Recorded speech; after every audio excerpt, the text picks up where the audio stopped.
Alright everybody, I am going to introduce how I make my Stopperless salt shakers. I start out with a small ball of clay because my pieces, they don't end up very large in all honesty, and I probably won't even use all of this. But I would say it's maybe a third of a pound of clay, maybe somewhere a little less, but I get that centered.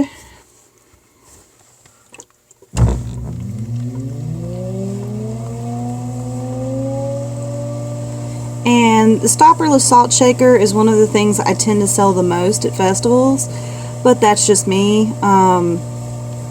For those who don't know what it is, the salt shaker has a small well in it, and the well is inside, and it of course holds the salt much like any other. The difference being there are no holes in the top of this shaker. It's one single hole in the bottom. That hole is an inverted funnel. So when you flip it upside down, the funnel is right there. You can pour salt, pepper, Parmesan, paprika, whatever seasoning you want in that particular vessel. You can pour it down into that little funnel. And just, I'm going to sit here, pretend you pour it down the funnel. It goes into the top of the salt shaker. When you flip it over, that funnel is got just a tiny little hole. The salt doesn't come back out of it. Instead, it goes down in this little reservoir that's to the side of either of the actual, walls. And no matter how you turn the salt shaker, all it's going to do is go up a wall instead of going back into that actual funnel, unless you shake straight up and down. So the actual motion of the salt shaker, instead of shaking up, flipping it upside down and shaking it like this, is just picking it directly up and shake, shake, shake, shake, shake. But when you put it back on the table, it's not going to spill. So I have this very small starting bit of clay. And what I'm going to do is I actually start my hole. But unlike most pots, I actually go all the way to the bottom. So I'm going to try and get this open so that I can move it around often. But you can see it goes all the way to my back. So that actually assists in starting the process of making that funnel. This is what's called a double-walled pot. So if you've never made a double-walled pot, and I apologize for all the wiggliness, my setup is still new to me, and I'm trying to get it the best angle. There we go. So it's going to be a double-walled pot. I've got this single hole right now, but what I'm going to do, and you can kind of see right here, is I'm going to step back part of the way down. And not, I don't want to go all the way to the bottom. I want it to kind of, if you look inside, it reminds me of like a hot tub where, the bottom goes all the way down, but then this is like the bench. So do that. And then what I want you to do, while your finger is touching the bat from the inside, press the other finger down, and I'm actually starting to throw a wall inside my small vessel. This wall is now about this tall, and I'm going to enclose it entirely. So it looks like just a little mound or a little mountain in the middle of my pot.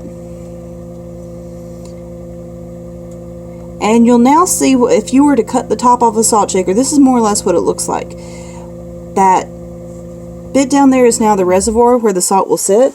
The difference is, right now there's no hole. And you can kind of see, right here is my little upside down funnel, and there's no hole in it.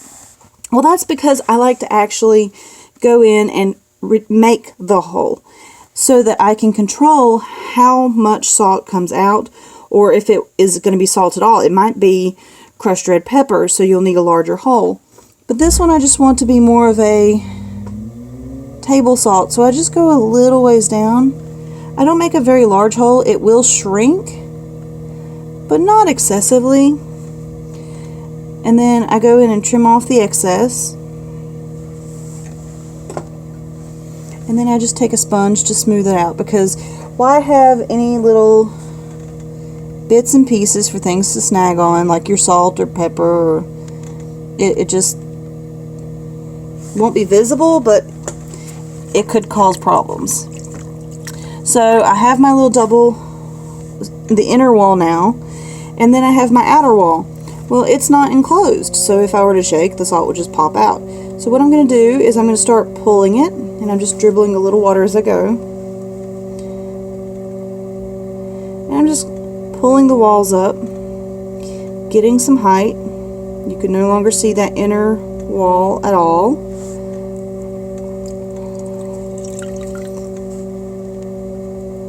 I'm not overly concerned how high I get right now. I'm more concerned with getting my walls the right consistent thickness. Because what I'm about to do is, if the walls are too thin, it's gonna just collapse. So I'm going to go in, it's odd at this angle, so I apologize, and start enclosing,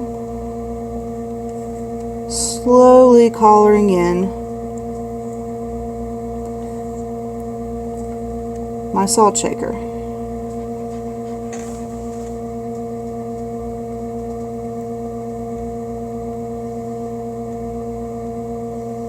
And yeah, it's a little lopsided. Enclosed forms have a tendency for me to have a lot of thick thin. It shows any imperfections. But I have no problem going in and trimming.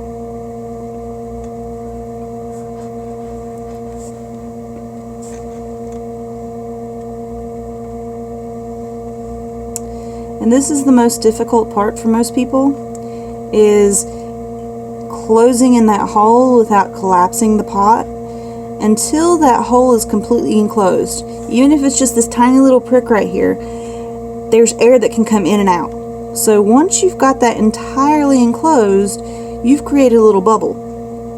Once that bubble is there, you can pretty much do I won't say anything, but it gives you a lot of leeway, because you now essentially have a balloon, and the balloon has a lot of strength and will actually hold that clay in place a lot better. So now I can go in and shape and form my salt shaker to how I want it. I can go in and undercut,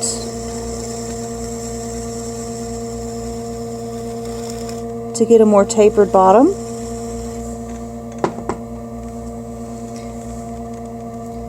But no matter what I do right now, it's still kind of bland. It's just round, it's boring, and this is where I see most people stop. Typically, you won't see very many of my salt shakers stopping at this point, unless I plan to do like some very special effect on it. It's just not very likely, because while most of my utility pieces are very simple in design, these guys, they're kind of little show pieces for your table. They're out all the time, because how many people put their salt shakers away every time that they eat dinner? But no, most people leave them out. So here's where I get to have a little fun. I go out and grab my tools. Often I'll let it dry just a little bit more, but for time's sake today, I'll go ahead and start decorating. So I'll go in,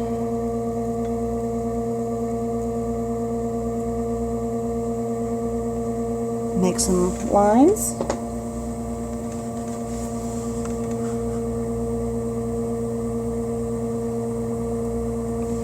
Do a little bit of refining.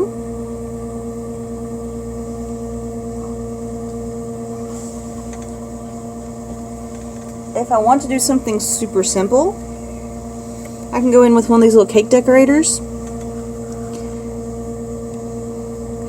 Find a point that I really like.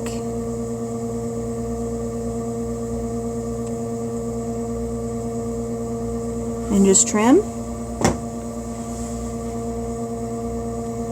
That works pretty well relatively often, but then I still want something a little different. So I've got my little design now, but I think the top needs something, just a little bit of extra. So I'll refine that top just a little more, and I'm going to go in and do a little bit of a design, almost like a chevron. I'm going to take my little tool here. I'm going to indent. Not quite chatter marks. Just little impressions. And as I do it every so often, it actually at the top, it almost looks like a flower with petals.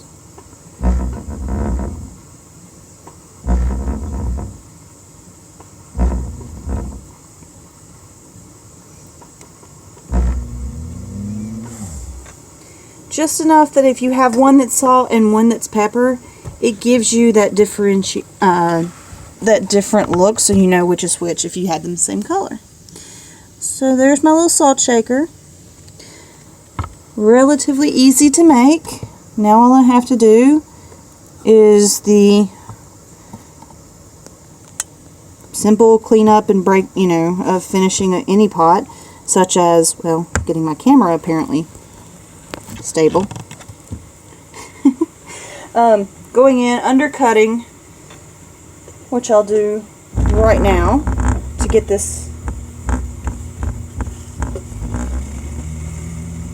off the table, as my professors in college always used to say.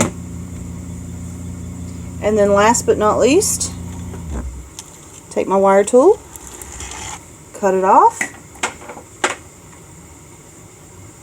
and then I can pick it up.